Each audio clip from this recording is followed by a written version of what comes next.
HS কোর্সটা অনেকটা important, কারণ তখন আমরা অনেকটা নার্ভাস হয়ে যাই যে পরীক্ষা আমরা কীরকম আসতে পারে বা আমাদের প্রিপারেশনে প্রপারলি হয়েছে কিনা সেটা জানার জন্য আমরা যে এইচএসসি ভর্তি হওয়ার মেন রিজন। আর সেখানে মেন হচ্ছে গিয়ে প্র্যাকটিস সেশন, যেটা আমার জানার মতে। আর এইটা অনেকটা হেল্পফুল কোর্স, হেল্পফুল আমার যে কাঙ্ক্ষিত রেজাল্ট পাওয়ার জন্য। Assalamu alaikum. This is Annie, one of the intern faculty members of Hexas in the Bazaar. Today, I am here to interview one of our students, and he scored a wonderful band score, overall 6. So, sir, can you introduce yourself? আমি আশিকুর রহমান ইমন। ইমন sir কবে exam দিয়েছিলেন? আমার exam ছিল 25 October last. All right, congratulations for scored a wonderful band. So, আপনার কাছ থেকে কিছু জানার ইচ্ছা আমাদের আছে। তো হেক্সাসে আপনি কি কি কোর্স করেছিলেন? আমি প্রথমত করছিলাম আড়াই মাসে যেটা আইএলস এর কোর্স বলা হয়, সুবর্ণা ম্যাডামের বেঁচে ছিলাম। IELTS academic course. জি। তারপর রিসেন্টলি এক্সামের আগে দিয়ে আমি এইচএসসি কোর্সে ভর্তি হয়েছিলাম। কেন এইচএসসি কেন করলেন? কারণ লাস্টের দিকে এইচএস কোর্সটা অনেকটা ইম্পর্টেন্ট, কারণ তখন আমরা অনেকটা নার্ভাস হয়ে যাই যে পরীক্ষা আমরা কীরকম আসতে পারে বা আমাদের প্রিপারেশনে প্রপারলি হয়েছে কিনা সেটা জানার জন্য আমরা যে এইচএসসি ভর্তি হওয়ার মেন রিজন। আর সেখানে মেন হচ্ছে গিয়ে প্র্যাকটিস সেশন, যেটা আমার জানার মতে। আর এইটা অনেকটা হেল্পফুল কোর্স, হেল্পফুল আমার যে কাঙ্ক্ষিত রেজাল্ট পাওয়ার জন্য। আচ্ছা, আপনি এক্সাম কবে দিয়েছিলেন? 25 অক্টোবরে। 25 অক্টোবর। তো কি মনে হয় আপনার প্র্যাকটিসটা হয়েছিল এইচএসসি করার পরে? হ্যাঁ, আলহামদুলিল্লাহ, প্রতিটা ক্লাসই ইম্পর্টেন্ট ছিল। প্রতিদিনই ওয়েট করতাম আর কি নেক্সট দিনে আমি আবার নতুন কি শিখবো। একটা ক্লাস স্কিপ করার মতো ছিল না। কিন্তু এইচএসসি এ তো প্রচুর হোমওয়ার্কের প্রেশার থাকে। হ্যাঁ, এটা তো অবশ্যই দরকার। হোমওয়ার্ক ব্যতীত তো প্র্যাকটিস ব্যতীত আমাদের ভালো রেজাল্ট করা সম্ভব না। আচ্ছা, ঠিক আছে। এখন আপনি আমাদেরকে জানান যে আপনি হেক্সাস থেকে কিভাবে বেনিফিটেড হয়েছিলেন। কোর্স তো করেছেন, ঠিক আছে, বাট অফকোর্স কিছু না কিছু তো পেয়েছেন, এই জন্যই দুইটা কোর্স করলেন। জি, প্রথমত এখানে যারা টিচার ছিলেন সবাই অনেকটা হেল্পফুল। ওনাদের থেকে আমি মেনলি শিখেছি যে কীভাবে অন্যদের সাথে কমিউনিকেট করতে হয়, কীভাবে হেল্পফুল হতে হয়। এমন সময় গেছে যখন দেখা গেছে আমি রাতে 1টা-2টার দিকে অনেকটা কোনো একটা প্রবলেমে পড়ছি লেখাপড়া বিষয়ে। আমি যখনই নক দিয়েছি ওনারা হেল্প করেছে।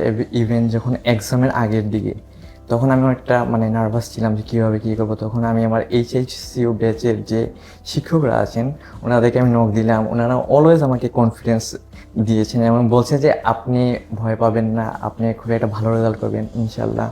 আমি এই ফল নিয়ে আসলাম। আর কি মনে হয় হেক্সাস থেকে শেখা এই কমিউনিকেশন স্কিল আপনাকে আইএলটিএস এক্সামে হেল্প করেছিল কিনা? হ্যাঁ, অবশ্যই। এখানে যখন আমরা মেনলি হয়েছে এখানে যে আমি মক টেস্ট দিয়েছিলাম, মক টেস্টের যে এনভায়রনমেন্ট সেটা একদম বলতে গেলে মেন এক্সামের সাথে ম্যাচিং। তারপর এখানে এখানে একটা হেল্পফুল হয়েছে যে আমরা এক্সাম কীভাবে দিতে হয়, কোন মডিউল পর কোন মডিউল আছে বা এক্সাম দেবো, সব সম্পর্কে একটা ধারণা আর কি আমরা এখান থেকে পেয়েছি। আর আপনাদের তো কোর্সের সাথে 28টা mock test, personal test free ছিল, এগুলো কি দিয়েছিলেন? জি, দিয়েছিলাম। আচ্ছা, আর মক টেস্ট কয়টা দিয়েছিলেন? মক টেস্ট আমি 3টা দিয়েছিলাম। আচ্ছা, কি মনে হয় পার্সোনাল টেস্ট, মক টেস্ট এগুলো কি আপনাকে মেইন এক্সামের জন্য প্রিপেয়ার হতে হেল্প করেছে কিনা? হ্যাঁ, অবশ্যই। হ্যাঁ, এটা আসলে আপনার স্কোর দেখেই বোঝা যায়, এত ভালো স্কোর। অফকোর্স এই টেস্টগুলো তো আপনাকে হেল্প করার কথা। আচ্ছা, এছাড়াও হেক্সাসে বেশ কিছু ফ্যাসিলিটিস ছিল, যেমন care session, reading writing care, speaking care, এগুলো তো জয়েন করেছিলেন? হ্যাঁ, অবশ্যই। আমার স্পিকিং অনেক সময়, বেশিরভাগ সময় আমি ভয় পেতাম যে কীভাবে কথা বলবো কীভাবে। তখন আমি যে এখানে যে স্পিকিং কেয়ার যেটা আছে মেন কোর্সের সাথে, তো তখন আমি সেখানে জয়েন হই, তখন অনেকের সাথে পরিচয় হয়, তখন আমার ভয়টা কাটে যে কথা বলার। আর এটাই আমাকে অনেকটা হেল্প করেছে আমার স্পিকিং স্কোর আনতে। আপনি কি সিডিআইএলস দিয়েছিলেন নাকি পেপার বেস দিয়েছিলেন? আমি পেপার বেস। আচ্ছা, তাহলে তো বেশ ভালোভাবে এই পার্সোনাল মক টেস্টে প্রিপারেশনগুলো নেওয়া হয়েছে। জি। তো কি মনে হয় আমাদের এনভায়রনমেন্টের সাথে মেইন এক্সামের এনভায়রনমেন্ট মিলেছিল কিনা হ্যাঁ, অবশ্যই। মক টেস্টে? হ্যাঁ, মক টেস্টের প্রায় সেমই, জাস্ট রুমটা আর কি বড়, আর কিছু নেই। আচ্ছা, এছাড়াও এক্সামের আগে একটা স্পেশাল সেশন থাকে, আপনি কি সেটাতে অ্যাটেন্ড করতে পেরেছিলেন? জি, করেছিলাম। আচ্ছা, তো স্পেশাল সেশন কি আপনাকে কাজে দিয়েছিল কিনা, কিছু জানতে পেরেছিলেন কিনা? তো সেখান স্পেশাল সেশনের পর আমরা একটা মোটিভেশন খুব ভালো লাগছিল, আমাদের কাশেম স্যার দিয়েছিলেন। তো সেখান থেকে আমরা অনেকেই মোটিভেট হয়েছে এবং আমিও হয়েছিলাম। তো তখন থেকে আমার কনফিডেন্সটা আর একটু বুস্ট হয়েছিল। আচ্ছা, যারা আপনার মতো আইএলটিএস দিতে ইচ্ছুক তাদের উদ্দেশ্যে আপনি কিছু বলতে চান কিনা? হ্যাঁ, যারা অনেকেই আছে এখন ম্যাক্সিমামই আইএলটিএস এক্সামে দেখা গেছে যে একটা প্রপার গাইডলাইন পাচ্ছে না, তারপর কিভাবে কী করবে সে সম্পর্কে ধারণা যদি নিতে হয় অবশ্যই আমাদের হেক্সাস জিন্দাবাজারে আসতে পারে। আর এটা একটা হেল্পফুল ওনাদের কাঙ্ক্ষিত স্কোর পাওয়ার জন্য।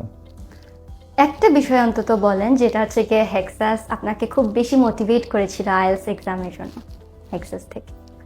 আইএলস এক্সামের সবচেয়ে বড় দরকার হয়েছে আমাদের কনফিডেন্স বিল্ড করা।